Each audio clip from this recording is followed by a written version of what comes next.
ಮುಂದೆ 2 ವರ್ಷದಿಂದನೂ ಕೂಡ ಯೂನಿವರ್ಸಿಟಿಯಲ್ಲೇ ನಮ್ಮ ಮಾನ್ಯ ಪ್ರೊಫೆಸರ್ ವಾರ್ನಹಳ್ಳಿ ಅವರು ಬಂದಾಗಿನಿಂದನೂ ಅವರು ತೆಗೆದುಕೊಳ್ಳುವ ತೀರ್ಮಾನಗಳು ಮತ್ತು ಯೂನಿವರ್ಸಿಟಿಗೆ ಆಗುವಂಥ ನಷ್ಟಗಳ ಬಗ್ಗೆ ನಾವು ಬೆಳಕು ಚೆಲ್ಲುತ್ತಾ ಬಂದೆ.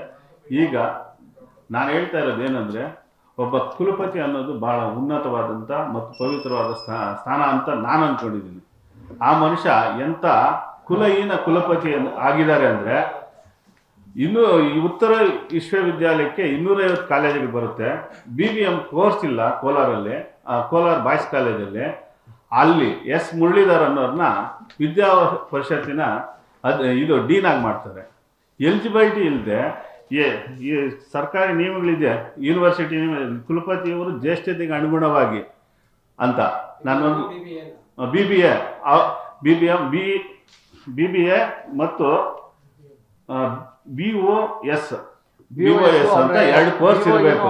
ಅದನ್ನ ಬಾಯ್ಸ್ ಕಾಲೇಜಲ್ಲಿ ಇಲ್ಲ ಅಂತ ಸ್ವಜಾತಿ SR ಮುರಳೀಧರ್ ಅವ್ರನ್ನ ತನ್ನ ಜಾತಿಯ ಇವ್ರನ್ನ ಎಲಿಜಿಬಿಲಿಟಿ ಇರೋ ದಲಿತ ಒಬ್ಬ ಮಂಜೇಶ್ ಅನ್ನೋರು ದೇವನಹಳ್ಳಿಯವರು ಎಲಿಜಿಬಲ್ ಇದ್ದಾರೆ ಸರ್. ಈ 2 ಕೋರ್ಸಲ್ಲಿ ಚೇರ್ಮನ್ ಆಗಿ ಅನುಭವ ಇರುವಂಥವ್ರನ್ನ ವಂಚಿಸಿ ತನ್ನ ಅಧಿಕಾರ ದುರ್ಬಳಕೆ ಮಾಡಿಕೊಂಡು ಅವ್ರ ಸ್ಥಾನದಲ್ಲಿ SR ಮುರಳೀಧರ ಅವ್ರ ಸಂಬಂಧಿಕರನ್ನ ತಂದು ಕುಳಿಸ್ತಾರೆ. ಅಂದರೆ ಅಲ್ಲಿನ ಸಿಂಡಿಕೇಟ್ ಸದಸ್ಯರು 5ನೇ ವರ್ಗದಿಂದ ಆಯ್ಕೆ ಆಗಿರ್ತಾರೆ.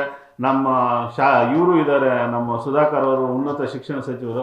ಈ ರೀತಿಯ ಆಡಳಿತಾತ್ಮಕ ವೈಲೇಷನ್ ಮಾಡ್ತಾ ಇರೋವಂಥ ಇವ್ರನ್ನ ಅವ್ರು ಯಾಕೆ ಪ್ರಶ್ನೆ ಮಾಡಿಲ್ಲ ಅನ್ನೋದೇ ದೊಡ್ಡ ಕ್ವಶನ್ ಸರ್. ಅರ್ಥ ಮಾಡ್ಕೊಳ್ಳಿ, ಅವರು ವಿದ್ಯಾವಂತರಾಗಿದ್ರೆ ನಮ್ಮ ಸಿಂಡಿಕೇಟ್ ಸದಸ್ಯರು ವಿದ್ಯಾ ಅರ್ಹತೆಗೆ ತಕ್ಕಂತೆ ಅಲ್ಲಿ ಕುಲಪತಿ ಅನ್ನೋದು ಒಂದು ದೊಡ್ಡ ಸ್ಥಾನ ಅಂದ್ಕೊಂಡಿದ್ದೀನಿ. ಆ ಕುಲಹೀನ ಕೆಲಸಗಳು ಮಾಡಬಾರ್ದು ಅನ್ನೋದೇ ನಾನು ಈ ಮೂಲಕ ಹೇಳ್ತಾ ಇದ್ದೀನಿ. ಕೂಡಲೇ ಅವ್ರನ್ನ ರದ್ದುಗೊಳಿಸ್ಬೇಕು. ಹಾಗೆಯೇ ಅಲ್ಲಿ ನಡೆದಿರೋ ಸಿಂಡಿಕೇಟ್ ಸದಸ್ಯರು ಈ ವಿಷಯವಾಗಿ 5ನೇ ವರ್ಗಕ್ಕೆ 5ನೇ ಸರ್ಕಾರ ಎಂದು ನಾಮನೆಯಾಗಿ ಬಂದಿದ್ದಾರಲ್ಲ, ಈ 5 ಸಿಂಡಿಕೇಟ್ ಸದಸ್ಯರು ಕೂಡಲೇ ಅದನ್ನು ರದ್ದುಗೊಳಿಸೋ ರೀತಿಯಲ್ಲಿ ಧ್ವನಿ ಎತ್ತಿದ್ರೆ ಸರಿ. ಇಲ್ಲ ಅಂದರೆ ಇದು ನ್ಯಾಯಾಲಯಕ್ಕೂ ಹೋಗ್ತೀವಿ ನಾವು.